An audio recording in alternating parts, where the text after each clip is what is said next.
मंगलम भगवान वीरो मंगलम गौतम गणी मंगलम कुंद कुंडारी जैन धर्मोस्तु मंगलम सर्वमंगलमांगल्यं सर्वकल्याणकारकं प्रधानं सर्वधर्माणां जैनं जयतु शासनं जैनं जयतु शासनं सर्वव्यापैकचिद्रूप स्वरूपाय परात्मने स्वोपलब्धि प्रसिद्धाय ज्ञानानन्दात्मने नमो आत्मरूपयनुपमयद्भुत याहि भव सिन्धुतरो आत्मरूप।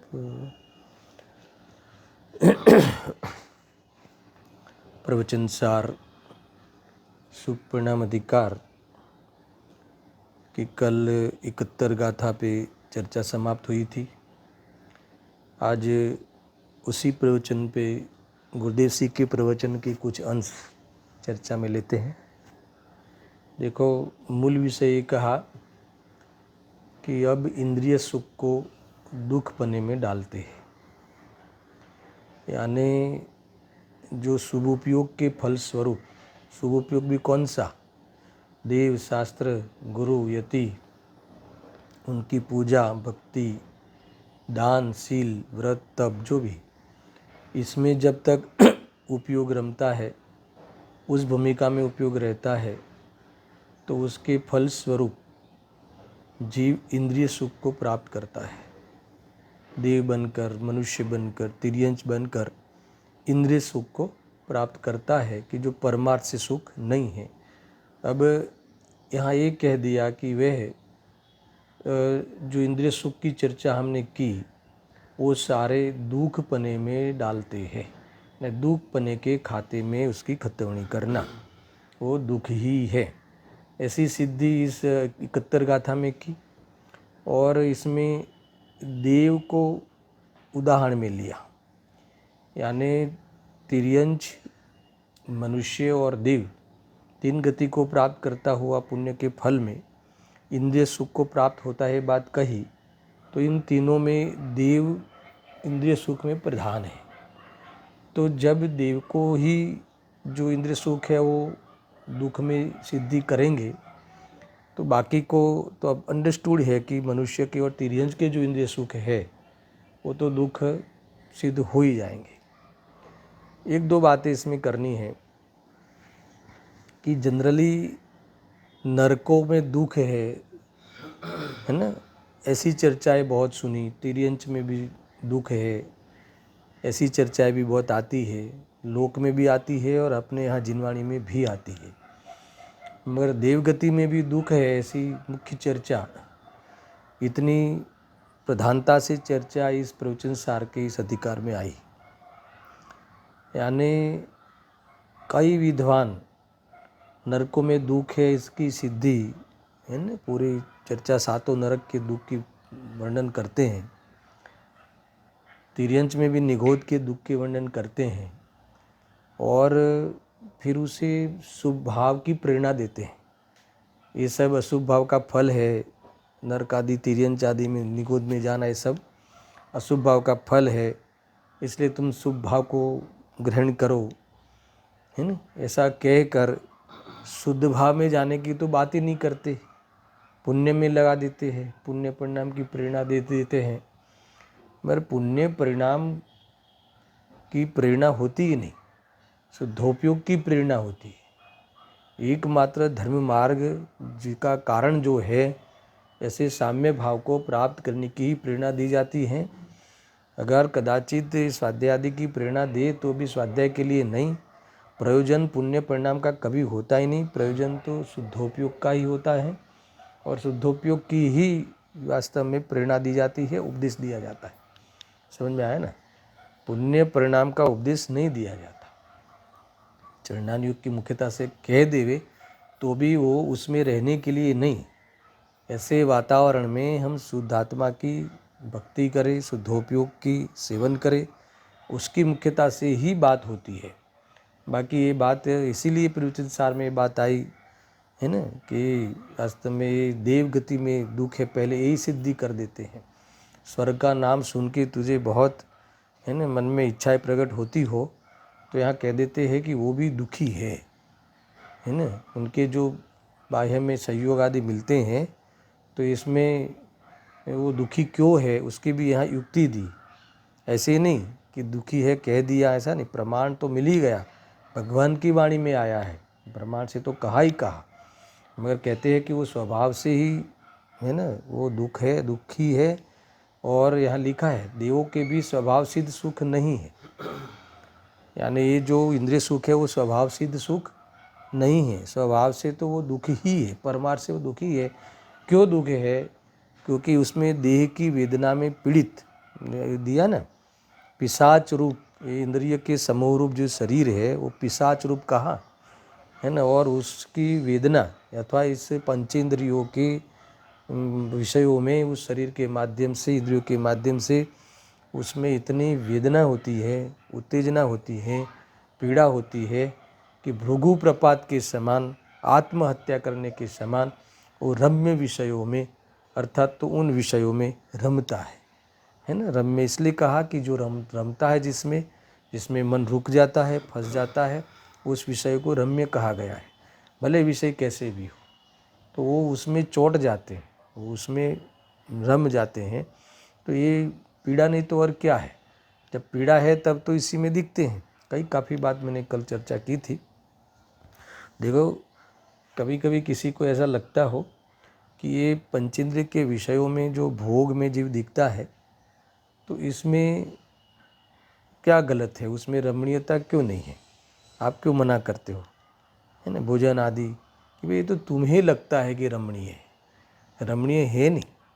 गुरुदेव से ऐसे उदाहरण देते हैं कि जैसे ये जो कोई माखी है तो कोई वो माखी कोई वो मधु छत्ता होता ना, या कोई चिकने पदार्थ पे घी और से वो मिठाई के ऊपर घी बहुत रहता तो उसमें बैठ जाती, तो उसे उसका रस ले रही हैं, समझ लो। हमें ऐसा लगता है मगर वो फंस गई है घी में, उड़ नहीं पाती है ना। ये तो ऐसे उदाहरण देते हैं कि जैसे वो भूंड रहे ना, भूंड, तो वो तो उकरडा में, विष्टा में वो तो रमता है, उसी का सेवन करता हुआ दिखाई देता है, उसे तो रम्य लगता है, मगर तुम्हें तो लगता है कि पलिति में मुंह डाले हुए है, हमें तो उसमें ग्लानि आती, समझ लेना। मगर उसे पूछो जाके, उसे ग्लानि नहीं आती, तो क्या ग्लानि नहीं आती तो विषय रम्य है क्या, है ना। ऐसे ही ज्ञानियों को तो ये सारे विषय में आना, स्वयं आते हुए भी इनको इसमें है ना उलझते हैं, ऐसा लगता है। वास्तव में वो सुख बुद्धि नहीं होती, फिर भी आदतवश, संस्कारवश, उदयगत कमजोरियों वश इसमें दिखते हैं, दिखने पर भी वो उसमें ऐसा नहीं मानते कि सुख मिलता है। खैर, मगर जब भी उसमें दिखते हैं तो ये नक्की करते हैं कि ये इंद्रिय सुख में दुख ही है। ज्ञानी ये नक्की करते हैं, अज्ञानी को तो ऐसा लगता है कि ये तो सुखी है, इंद्र सुखी है, देव सुखी है। मैंने कल बताया भी था कि इंद्रिय के विषय बहुत हो तो उसको तो लगता है कि ये सुख का सबूत लगता है उसको। और यहाँ बताते हैं कि इंद्रिय के विषय बहुत हो तो उसमें उलझता है, उलझ कर अपनी शांति खोता है। आत्मा की अनुभूति हुई हो तो भी उसमें लीनता का अवसर खोता है। कुल मिला के नुकसान ही नुकसान है। इसीलिए वो सबूत है कि इंद्रिय विषय में उलझना दुख ही है। समझ में आया ना। इतनी सिद्धि कल विशेष रूप से हुई थी। मैंने विषय 3 गाथाओं का पुनः दोहरा दिया। अब इसमें 2 बातें मैंने कल कही थी। गुरुदेव जी के प्रवचन के कुछ अंश पढ़ते हैं और इसके बाद आचार्य जयसेन देव ने एक उदाहरण जो दिया है वो भी पढ़ते हैं। है ना। प्रवचन तो बहुत बड़ा है मगर मैं कुछ कुछ अंश पढ़ता हूँ। और मुझे देखो ऐसा है ना कि इसीलिए मैंने गुरुदेव श्री का प्रवचन का अंश उठाया है कि हमें लगता है कि भाई सम्यक दृष्टि जीव तो सुखी कहा ना भाई, वो तो एक उसने सम्यक दर्शन प्राप्त किया है और मिथ्यात्व और एक चौकड़ी कषाय का अभाव है, इसीलिए उतना सुख है ना नहीं है, मगर वो सर्वथा संपूर्ण सुखी कहाँ है। तो वो बात की गवाही मैं अभी गुरुदेव के प्रवचन से बताता हूँ कि वो भी संसार में तो इंद्रिय सुख में दुखी है, क्योंकि उसके भी स्वाभाविक सुख पूर्ण प्रकट नहीं हुआ है।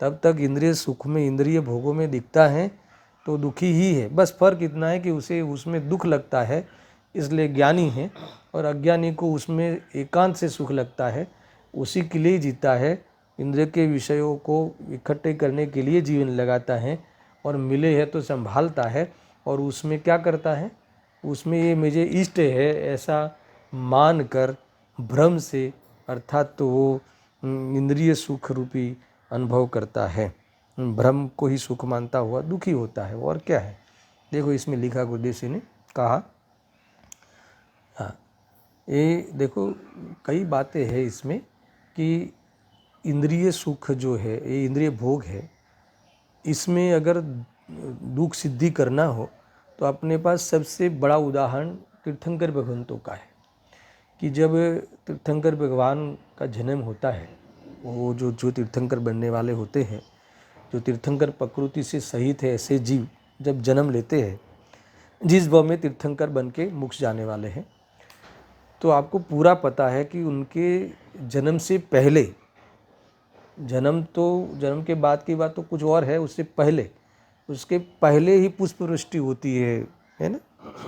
हाँ, हीरो की वर्षा होती है, गर्भ में आने से पहले ही वो है ना गर्भ की सफाई होती है, कई बातें, पुण्य के ठाट कम है ना। और जन्मते ही उनके अंगूठे में इंद्र क्या कर देता है, वो सिंचन करता है अमृत का सिंचन करता है, तो उसी से वो उनका वो बालपन निर्वाह होता है। उनकी सारी व्यवस्था है ना, उनके ठाट तुम सुनो तो, इनके जो पुण्य के ठाट सुनो तो तुम्हें ऐसा लगे कि ये जैसे हमें तो अज्ञानी को तो ऐसा लगे कि यही मोक्ष है, समझ में आया ना।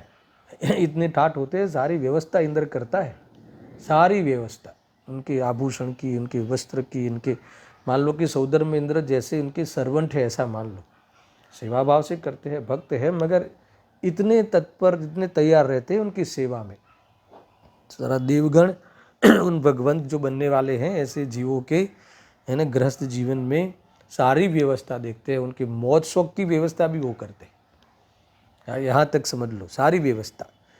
तो मेरा प्रश्न ये है कि इतनी व्यवस्था है तो भी उन्होंने दीक्षा क्यों ली, प्रश्न ये है ना। जब इतनी व्यवस्था है, हमें लगता है कि व्यवस्थाओं में सुख है, अभी इनको दुख लगा होगा कि नहीं लगा होगा, इसमें त्यागने योग्य लगा होगा कि नहीं लगा होगा, नहीं तो दीक्षा ही नहीं लेते। ख्याल में दर्शन इनकी जो जाहो जलाली है, तो ये जाहो जलाली में तो तुम्हें ऐसा लगे कि इनको दीक्षा लेने की क्या जरूरत है। अरे भाई, इनको तो तुम अपनी दृष्टि से देखते हो, हम अपनी ही ओर से देखते हैं कि इनमें बहुत मज़ा है, संयोगों में अनुकूल संयोगों मिले, भोग सामग्री मिले, बाहर में इस प्रकार की व्यवस्था मिले, खान पान रहन सहन की सब अनुकूलताएं मिले, तो ये कहते हैं कि इनमें इनको दुख लगा, आकुलता लगी, क्योंकि इसमें इनको इतनी अंदर की जो वेदना या है ना, शरीर देह की वेदना, यानी क्या, देह के निमित्त से, इंद्रियों के निमित्त से वहाँ उसमें विषयों को ज्ञान में आने पर वो स्वभाव में पूरे लीन नहीं होते हैं ज्ञानी भी, तो इनको इतनी उत्तेजना होती है तो वो उसकी आकुलता बर्दाश्त नहीं होती, इसीलिए वो उस विषय को भी जीतते हैं, स्वरूप में जाने का उपाय करते हैं। मुख्य उपाय तो यही है, कदाचित है ना कमजोरी बस उसमें दिखते हैं तो यही नक्की करते हैं क्या कि इसमें दुख है ना। लिखा है, देखो अभी मैं गुरुदेव सिंह की ओर से प्रमाण यहाँ रखता हूँ कि सम्यक दृष्टि जीव सर्वात सिद्धि में भी जावे, वहाँ पूर्ण आनंद नहीं है।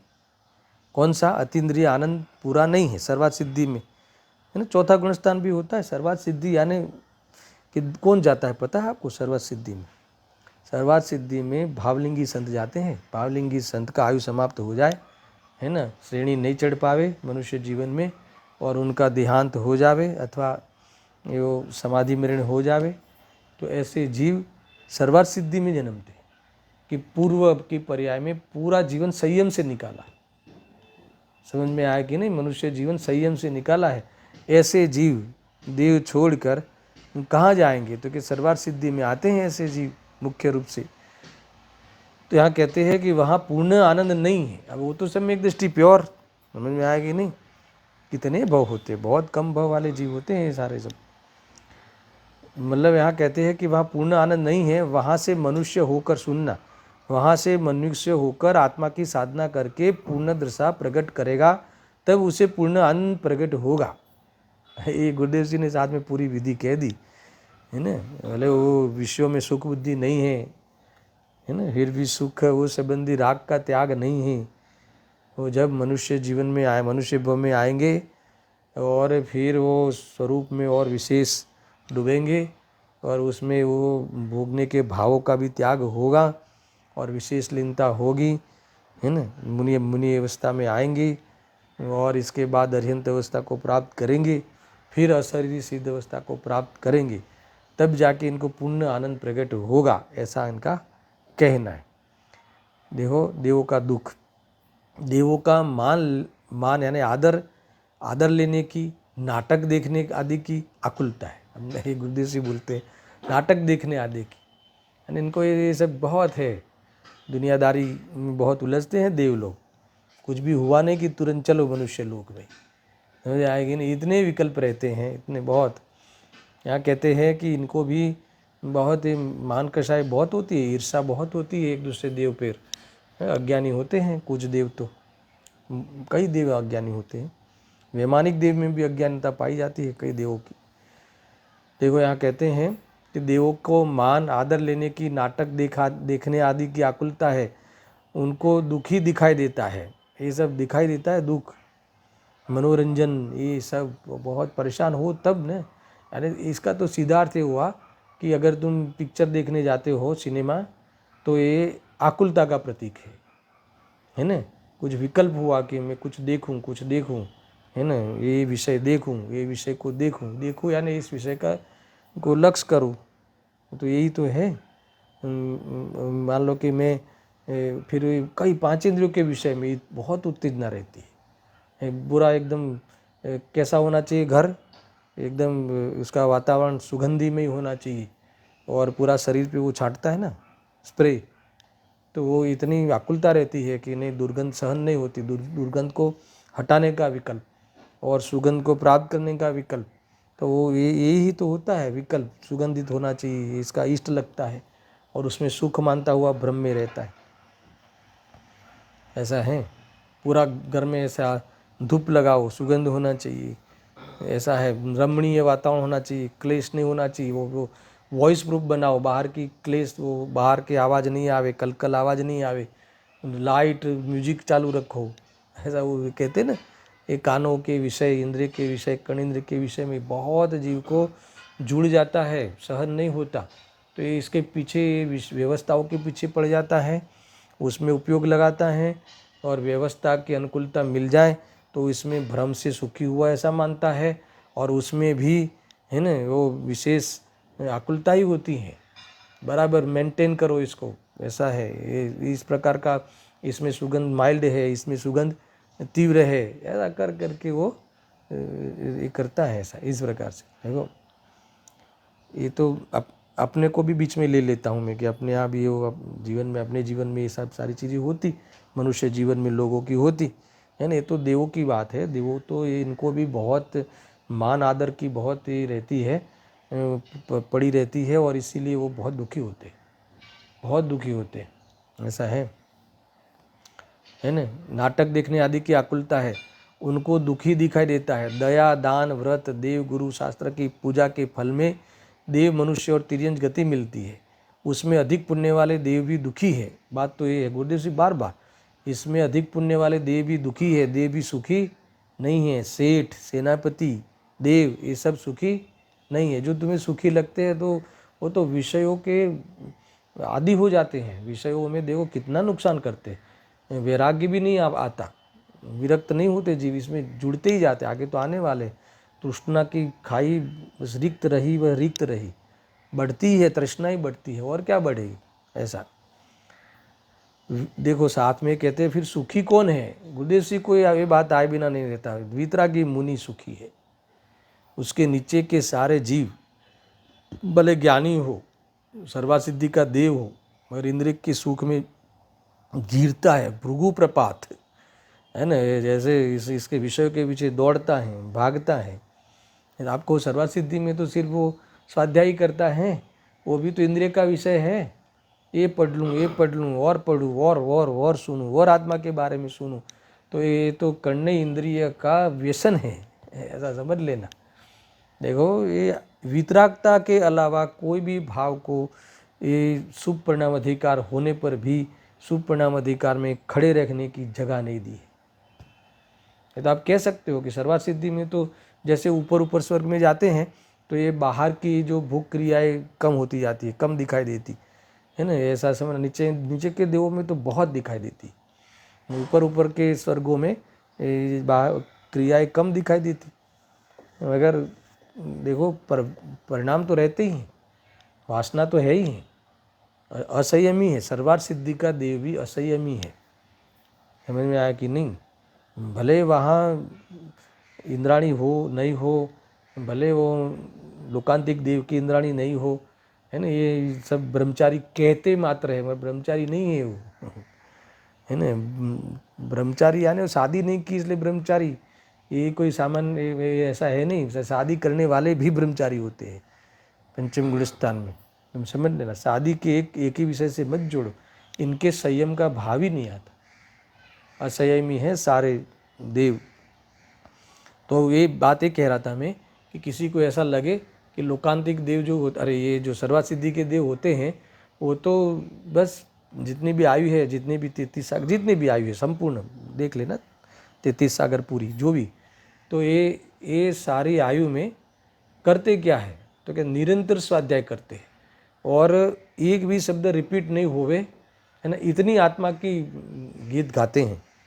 तो क्या आत्मा की गीत गाना ये कोई है ना, वो उसका बहुत मन द्वारा विकल्प करना, विचार करना, या कर्ण इंद्र के द्वारा उनके इसके बारे में बहुत सुनना, या फिर बहुत चर्चाएं करना, या चक्षु इंद्र के द्वारा उसे पढ़ना, तो ये सारी चीज़ें इंद्रिय विषय है ना, इंद्रिय का भोग है, पंचेंद्रिय के भोग में शामिल होता है ये तो एक प्रकार से व्यसन है। वितरागता ही धर्म है। चाहे वितराग धर्म के बारे में चर्चा करो, वो भी वितरागता नहीं है। फिर तो नीचे की बात तो अब क्या सुनावे, समझ जाना है, खाना पीना ये वो है ना, उसकी तो ये क्या कहानी, क्या कथा करे, ऐसा सुनना। देखो पूर्व पुण्य के कारण अनुकूल संयोग मिले वह आत्मा का सुख नहीं है।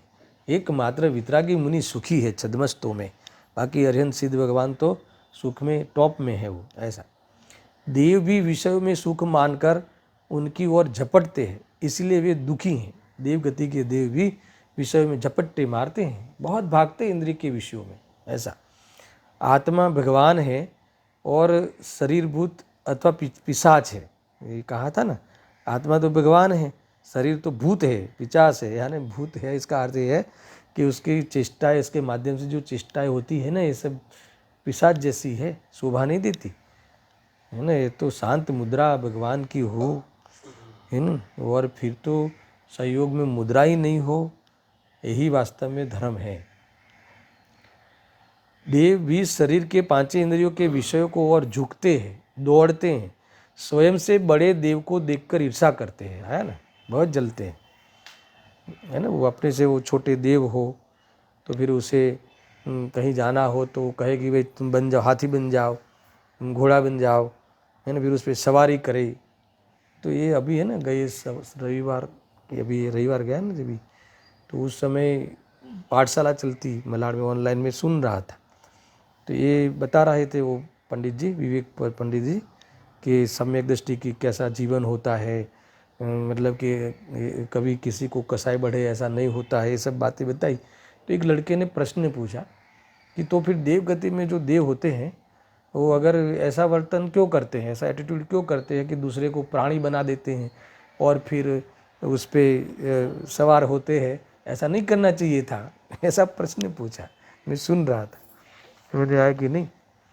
देखो इसका उत्तर ये था कि ये बड़े जो देव होते हैं ना, इनका पुण्य ही ऐसा होता है कि उनके लिए अन्य देव सारी व्यवस्था कर देवे। कहीं जाना हो, गमन करना हो, उनके मन में ऐसा आवे कि आज हाथी की सवारी करनी है, तो दूसरे देव को ऐसा परिणाम आवे कि इनके लिए हाथी बन जाए। इतना राग होता है ना। ऐसा इस प्रकार से निकाचित बंद हुए हैं इनकी, तो ये सब व्यवस्थाएं मिलती है। और इस प्रकार से वो फिर भी ऐसा ये कोई ऐसा नहीं होता कि ये ज्ञानी धर्मात्मा होते हैं तो इससे भगवान आत्मा तो मानते ही हैं, मगर पर्याय के अंदर अवधिक भाव अलग अलग प्रकार के होते हैं। अभी एक ही चौकड़ी का अभाव हुआ है, बाकी तो अवधिक भाव पड़े हैं, तो कोई ना कोई भाव ऐसे आते रहते हैं। ऐसा सामान्य जवाब दिया था। और कोई खास तुम्हें विचार आवे तो बताना मुझे कि और क्या हो सकता है। और मूल तो ये है कि नियोग रहता है उनका इस प्रकार का कि वो पुण्य रहता है। जैसे हम अपने बच्चों के लिए घोड़े नहीं बन जाते, हाथी नहीं बन जाते, सैर कराते पूरे घर में घोड़े बन के, भले विद्वान हो तो भी करता कि नहीं करता।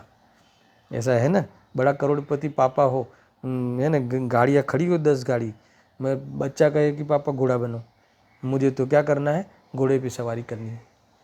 समझ में आया कि नहीं। फैक्ट्री में हजारों वर्कर काम करते हो, नौकर हो, मेरे यहाँ नौकर बन जाता राग में। बच्चों के प्रति ऐसा राग होता है और वो उस बच्चे का ऐसा पुण्य होता है।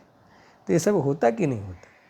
ऐसा देखो प्रश्न भी इतने अटपटे पूछते हैं हमारे उस बच्चे ये अपने पाठशाला के, और कई प्रश्न। अच्छा ऐसा मुझे लगा कि बहुत ही स्वाध्याय का ग्रहण हो रहा है आज, अच्छा लगा।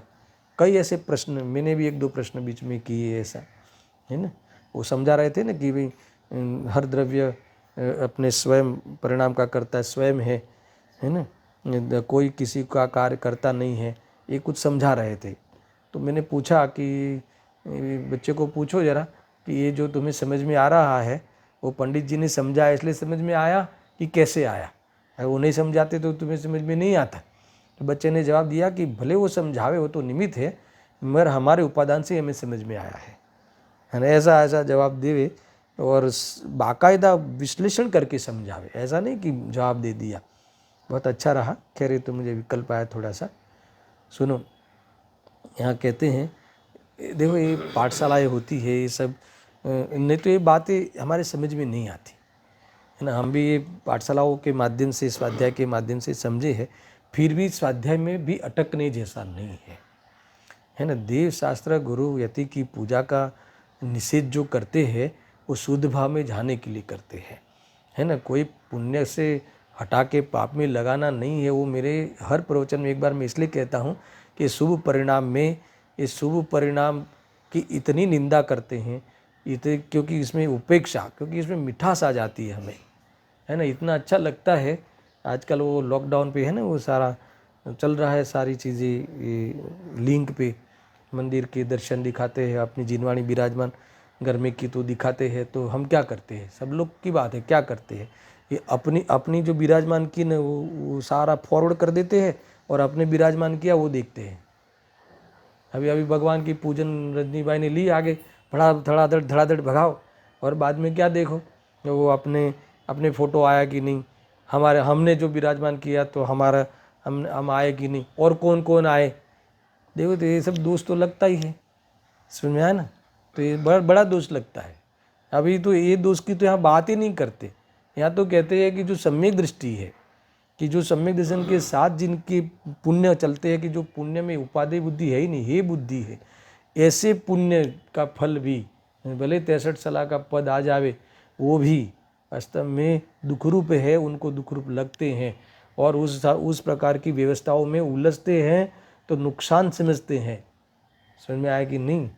तो फिर वो जिसके स्वभाव के भी ठिकाने नहीं है, समझ में आया। तो ये अभी क्या करें, ये सब समझने जैसा है।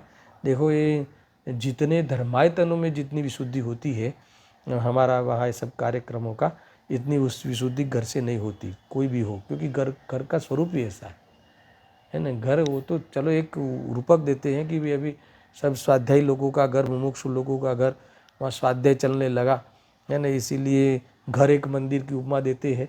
बाकी वो तो 5 इंद्रियों के भोगने का अड्डा है घर तो।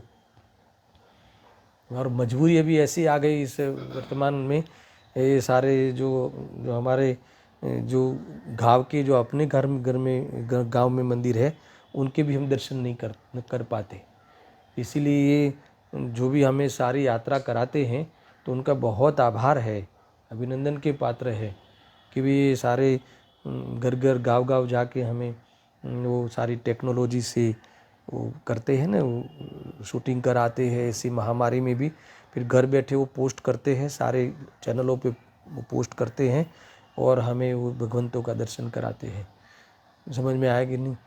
मगर इसमें ऐसा ही है, मैंने कह दिया कि जितनी विशुद्धि हो इतनी है। खैर यहाँ तो ये चलता है कि कैसी भी विशुद्धि हो, कौन से भी लेवल की विशुद्धि हो, तो यहाँ कहते हैं कि उसका फल मुक्ति नहीं है, उसका फल तो इंद्रिय सुख है अथवा बाहर में भोग की सामग्री मिलना है। और भोगते हैं उससे पाप ही होता है, और पाप होता है तो वहाँ अगर स्वरूप की सावधानी वाली जीव नहीं हो तो समझ लो कि वो तो आगे ही नहीं बढ़ पाएगा। और स्वरूप की सावधानी वाले जीव हो, वो भी उस समय वो स्वरूप की स्थिरता से वंचित रह जाते हैं। तो ये चीज़ें कैसे हम अच्छी गिने, है ना, ये बात यहाँ मुख्य है। देखो,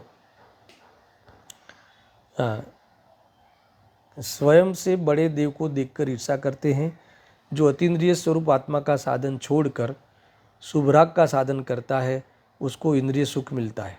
देखो, भले नास्ती से कह दिया पर अस्ति की बात गुरुदेव जी ने रख दी। गजब है गुरुदेव जी की जो शैली है, मात्र गाथाओं का अर्थ नहीं करते, वो हमें हर पैराग्राफ में स्वरूप को याद जरूर कराते, क्योंकि वो स्वरूप में रहने का स्वयं का पुरुषार्थ है।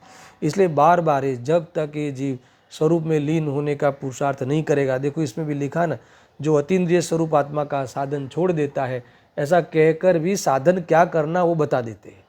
गजब, क्योंकि उनको उस साधन से हटना गवारा ही नहीं है। स्वरूप के साधन को गौण हो जाए वो बात वो चाहते ही नहीं है, न दृष्टि में, न जीवन में, न वक्तव्य में। ये इनकी खूबी रही। दर्शन देख लेना, बड़े बड़े विद्वान हैं अपने यहाँ, ये बड़ी बड़ी गाथाओं का बड़े बड़े प्रवचन हुए हैं, मगर इनको ये इतना खुलासा कर देंगे उस विषय का, देवों की वृत्ति का, मगर ये स्वरूप में रमने वाली बात इतनी हम विद्वानों को नहीं आ जाती कथनों में, है ना। वो विषय में इतने खुल जाते हैं कि वो जो भी है तो इंद्रिय सुख की परिभाषाएं कर देंगे, इसके इंद्रिय सुख का लिस्ट बना देंगे और क्यों दुखी है उसकी भी सिद्धि कर लेंगे। मगर वो स्वभाव का साधन जो है वो ये बार बार याद आना, ये गुरुदेव की देन है। इनके हर प्रवचन में वही ले जाते हैं। कैसी भी कोई भी बात हो, नरक की चर्चा करनी हो तो भी ऐसा ही कहेंगे कि वो अरे रे स्वरूप में की दृष्टि नहीं करी, देह की दृष्टि की स्वरूप की दृष्टि करना भूल गया और आज देह बुद्धि से बहुत दुखी है ना। फिर भी नरकों में भी वो कर सकता है। दोनों सामर्थ्य का परिचय भी करावे और इसका प्रयोग भी बतावे। गजब की शैली होती है ना। वास्तव में श्रुत के धनी है वो, है ना, समझना चाहिए। देखो, जो अतीन्द्रिय स्वरूप आत्मा का साधन छोड़कर शुभराग का साधन करता है उसे इंद्रिय सुख ही मिलता है, वो जो कि वो परमात्मा से दुखी ही है। ऐसा कह दिया। इन ऐसे तुम्हें थोड़ा सा भी मन में पानी नहीं आना चाहिए कि भाई अच्छा है ये मिल जाए तो अच्छा है। क्या अच्छा है, क्या करोगे? वैराग्य बढ़ेगा क्या? 1 करोड़ की जगह पे 10 करोड़ आ जाए तो क्या तुम मुक्ति के मार्ग में चल पड़ोगे क्या? समझ में आया कि नहीं? मान लो कि तुम्हारी कमाई 2 गुनी नहीं 10 गुनी हो जावे, 100 गुनी हो जावे, तो उससे क्या बढ़ेगा? इससे देखो ऐसा है ना, ये तो जीव इतना मान लो कि अंदर से विषय भोगों के आसक्त होता है, इन इंद्रिय सुख के आसक्त होता है कि जैसे जैसे व्यवस्था मिलती है तो वैसे वैसे ये धर्म मार्ग से दूर होता है। धर्म तो हुआ ही नहीं था, मगर धर्मों की चर्चाओं में ही कटौती आती है। तुम देख लेना, समझ में आया ना। बताओ दर्शन, ऑर्डर ज़्यादा मिल जाए तो सबसे ज़्यादा कटौती नींद में आती है कि हम जो भी जीवन में जो 1-2 घंटा 3 घंटा जो जो करता हो उसमें कटौती आती, उसमें ही आती है ना। और ये तो कहते हैं कि वो भी तो धर्म नहीं है, उसका फल भी तो ये 2-4 घंटा जो तुम करते हो है ना, जब उसका फल भी तो इंद्रिय सुख है कि जो परमार्थ से दुखी है, तो बाकी की चीज जो तुम करते हो, बाकी की भोग सामग्री की व्यवस्था करने में जो जीवन लगाते हो, तो इसका तो फल क्या आ सकता है, वो हमें बुद्धि से भी सोचना चाहिए और हमारा जीवन हमें आत्महित में लगाना चाहिए।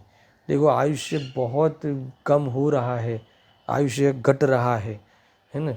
और वास्तव में ये तत्वाभ्यास की बलिहारी नहीं हो तो तृष्णा का तो क्या कहना, जीवन में चैन नहीं पड़ने देवे है ना। कमाई बहुत हो गई हो, सफिशिएंट हो गई हो तुम्हारे हिसाब से, तो अब उसको कैसे भोगे उसमें जीवन निकल जाता है।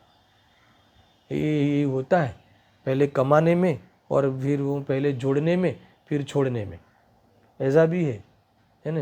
ये मान लो कि कोई धर्म मार्ग में हो और तत्व ज्ञान नहीं हो, तो पहले जोड़ा, अभी इसको छोड़ता हूँ, अभी उसको छोड़ता हूँ, तो ऐसा करके शुभ भाव में, तो ये इससे कोई मतलब नहीं है। आत्मा में जाने की तू सोचता ही नहीं जी। अरे मैं स्वयं चैतन्य स्वरूप हूँ है ना, मैं वितरागी स्वभाव वाला हूँ, ये बाजू तो जीव को देखना ही नहीं चाहता। बात एक ही कह रहा हूँ मैं, सुनने बराबर से। बड़े बड़े देव भी परवश होते हैं। जैसे कोई अत्यधिक दुख से पीड़ित होकर आत्महत्या करने के लिए पर्वत के उच्च शिखर से गिरता है, वैसे ही देव भृगु प्रपात के समान विषयों की ओर दौड़ता है।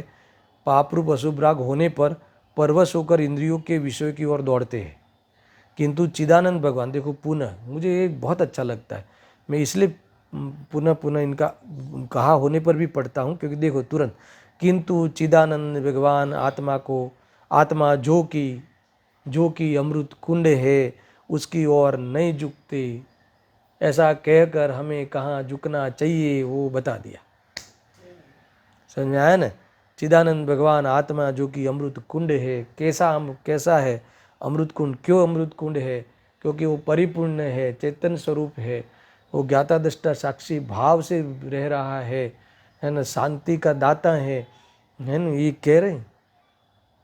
तो उसका स्वरूप समझ ले तो तीव्र कषाय तो ठंडी पड़ जावे, मोह ढीला पड़ जावे, और उसकी दृष्टि हो जावे तो मोह टूट जावे, ग्रंथि भेद हो जावे, ख्याल आया, अनंत संसार का अभाव हो जावे, ख्याल आया, एक चपटी भर संसार रह जावे, ये भी तो स्वरूप में डूब कर अमृत कुंड में नहाते नहाते है ना, आनंद की लीला करते करते समस्त संसार को खत्म करते हैं। ज्ञानी का ये स्वरूप है।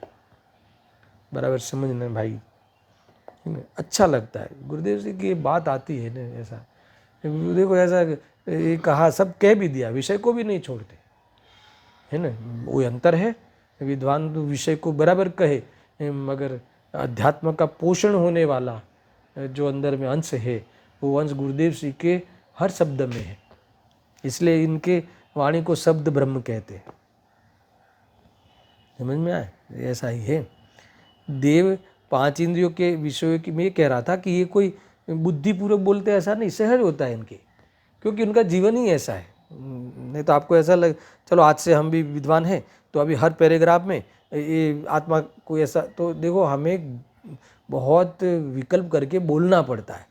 इनको बहुत विकल्प नहीं भी है, तो विकल्प भी फिर भी सहज होता है, क्योंकि वो उसी में ही उनका जीवन है। ख्याल में है दर्शन। ये जैसे एक परिपाटी है गुरुदेव श्री की, उसका अनुसरण करते तो भी चलो बीच बीच में हम चैतन्य स्वरूप भगवान आत्मा को याद करना चाहिए, करके करना, और याद आती हो और याद करना, इसमें बहुत अंतर है। समझ में आया कि नहीं। तुम्हें याद आती ही हो और याद करो, और देखो हम अपने जीवन में भी याद आती हो और याद करें, ऐसा भी कभी प्रसंग आ भी जावे, नहीं आवे ऐसा नहीं है, मगर कभी कभी तो याद करना पड़े, मुमुक्षु की सभा है और ये तो सब भगवान आत्मा वाले हैं, करके याद कर करके बोलना पड़े तो बहुत त्रास होता है जीव को, वो सहजता नहीं होती। मेरे इनके आ ही जाती है, बस देख लेना, ये इनको बात भगवान आत्मा कह के चालू करेंगे, भगवान आत्मा कह के कहते ही रहेंगे, और कहेंगे तो भी अरे ये कषाय जो उलझता है, एक कषाय भगवान आत्मा को छूती भी नहीं है ना, वो जो वो कषाय उसको मलिन कर भी नहीं सकती। ऐसे भगवान आत्मा को जब चूक जाता है तो यहाँ कहते हैं कि वह ऐसे अमृत कुंड को छोड़कर ये देव भी है ना, दृष्टि में आ जाने पर भी ये देव भी अस्थिरता में इन इंद्रियों के भोगों में दौड़ता है और अपने संयम का नुकसान करता है, स्वभाव का नुकसान करता है। और बस बात इतनी है कि उसे ये स्वभाव का प्रकट करने का मेरा नुकसान हो रहा है उतना वो मानता है, जानता है और स्वीकार करता है। अज्ञानी वो स्वीकार नहीं करता। अज्ञानी तो ऐसा करता है कि यही तो जीवन है, ऐसा करके इसमें लुटाता है। समझ में आया ना, पंचेंद्रिय के विषयों में ज्ञानी आता है मगर उसे इसको भाता नहीं, वो बात भान है उसे, इतना है। फिर भी कोई भान होने पर भी वहाँ आया है तो उसे सुख मिलता होगा ऐसा नहीं है। ठीक है, जितनी कषाय गई है उतना सुख है, मगर जितना इसमें उलझा है उतना तो दुख है ही है, गारंटी से। बस इतना है कि वो दुख मानता है और अज्ञानी उसमें दुख नहीं मानता। ये श्रद्धा परक जो दोष है वो बहुत बड़ा दोष है अज्ञानी में। ज्ञानी में वो दोष नहीं है।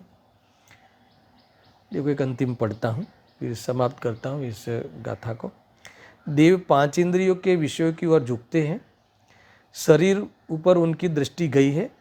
जैसे किसी पर भूत सवार हुआ हो तो उसे भान नहीं रहता, वैसे ही पीड़ा वाले को भान नहीं रहता। आया ना, देखो इतनी पीड़ा हो जाती है बस खाने की, भोगने की, सूंघने की, है ना, ये इतनी तीव्रता आती है कि फिर वो प्राप्त करने के लिए अर्थात तो लक्ष्य करने के लिए बहुत झपट्टे मारता है। ये कह रहे हैं, यहाँ कहते हैं किंतु अज्ञानी उसमें सुख मानता है।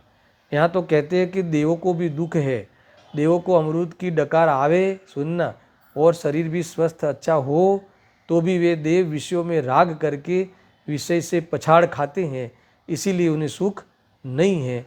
जब देवों को भी सुख नहीं है तो फिर मनुष्य को कहाँ से हो, है ना। तुच्छ विषय, इंद्रिय सुख में भी तुच्छ विषय है इनके पास, मनुष्य के पास, और इंद्रिय सुख में उत्कृष्ट विषय उसमें कंपैरिजन में ये सारी चीज़ें तो इनके पास है, देवों के पास है, और मनुष्य में चक्रवर्ती के पास है। फिर भी यहाँ वो कहते हैं कि उसमें जब पीड़ा सहन नहीं होती तो दुख ही सिद्धि हुई और वहाँ पीड़ित होते हुए वर्तते हैं, इसीलिए वो उसमें भी आकुलता ही रहती हैं और विकल्प रहते हैं, वो विकल्प जनित प्रवृत्ति है, इसीलिए उसमें भी आकुलता है ऐसा कहते हैं। देखो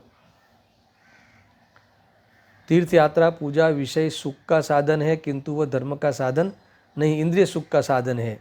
ये कह दिया, ये सारी बातें यहाँ इन्होंने कही है ना। तो एक प्रश्न यहाँ रखा है, तो फिर पूजा आदि किस लिए करते हो? तो फिर पूजा आदि का तुम इतना डट के, कई प्रवचन में प्रश्न आएंगे, बार बार आएंगे ये क्योंकि पूछते हैं ना श्रोता, तो ये इसलिए रखा गया है। तो समाधान करते हैं, साधक को शुभराग आ जाता है किंतु वे उसे धर्म का साधन नहीं मानते। मूल अज्ञानी कहता है कि यदि शुभराग अधर्म है तो उस यानी उसका फल ये सब इंद्रिय सुख जो दुखी है वो है, तो फिर वो उसे किस लिए करते हो? गुरुदेव से जवाब देते हैं, भाई शुभराग आवे वह जुदी बात है किंतु उसे धर्म का साधन मानना मिथ्यात्व है। शुभराग इंद्रिय सुख का साधन है, इंद्रिय सुख साध्य है और उसका अधिष्ठाता 3 गति है और उसमें अधिक पुण्य वाले देव भी दुखी है। ये फाइनल स्टेटमेंट है। देखो उसमें क्यों आता है वो प्रश्न जैन शासन का नहीं।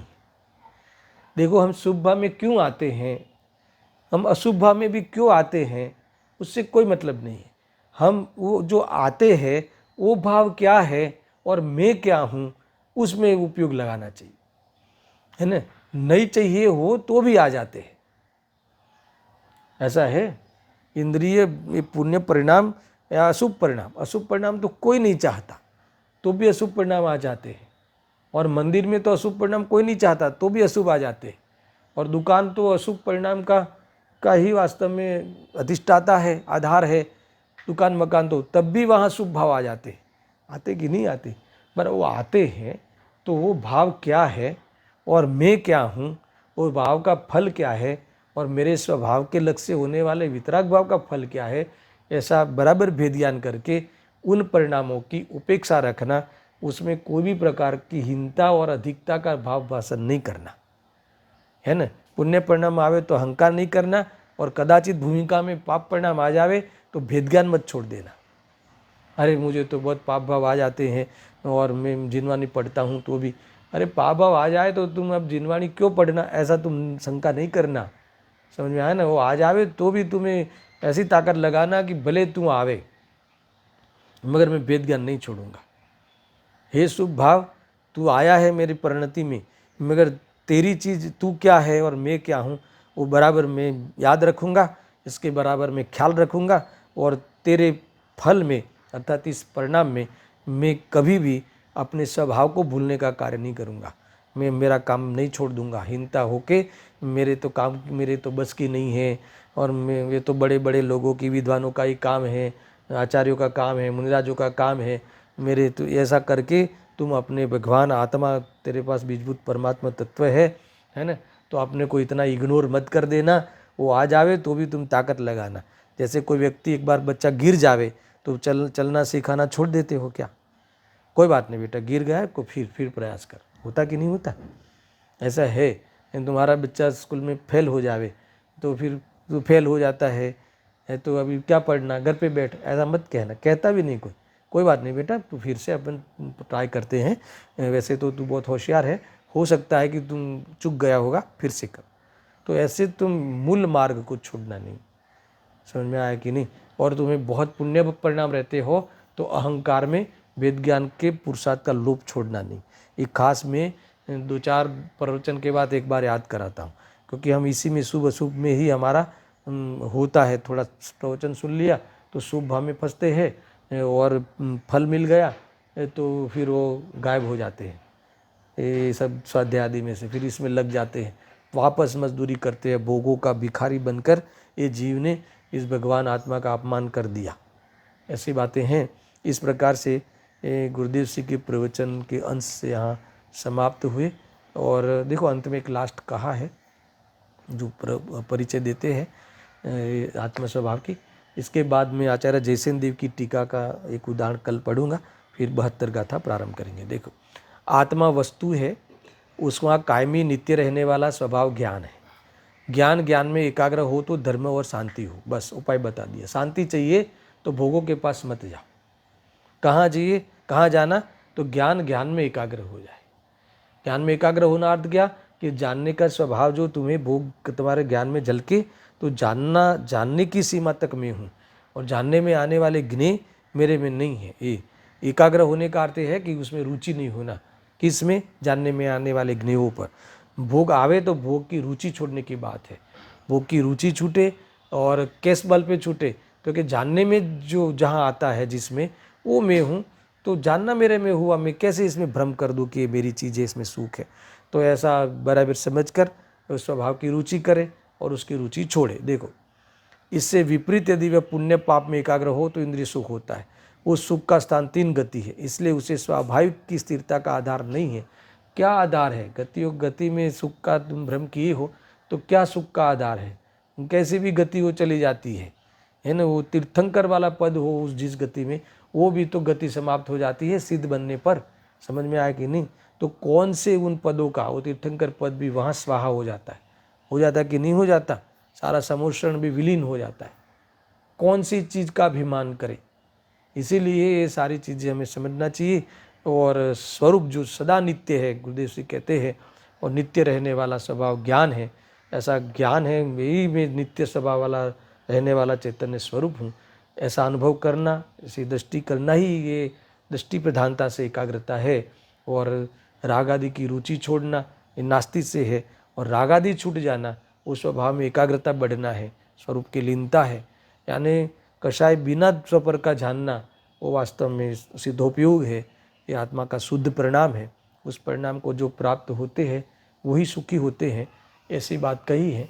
अब कल में उस उदाहरण मधु छत्ता वाला उदाहरण है, वो कल पढ़कर और पुष्ट करेंगे कि संसारियों का जो तुम सुख लगता है, इंद्रिय सुख, वो सुख की स्थिति क्या है ना। ये अगर तुम्हें स्वर्ग सुनकर, स्वर्ग का नाम सुन के मन में पानी आ जाता हो, इंद्र के भोग की वर्णन देखकर अगर मन वहाँ मचल जाता हो, या अपने ही कोई इंद्रिय के विषयों की उपलब्धि हो, तो उसमें मान लो कि हम खुशी होती हो, तो अब वो सुख किस प्रकार का है, कैसी स्थिति का है, ऐसी इसकी बहुत जबरदस्त वैराग्यमयी चर्चा उदाहरण देकर आचार्य जयसेन देव ने की है। ये चर्चा मैं कल करूँगा। सहजानंदी शुद्ध स्वरूपी अविनाशी हूँ आत्मस्वरूप। सहजानंदी शुद्ध स्वरूपी अविनाशी हूँ आत्मस्वरूप।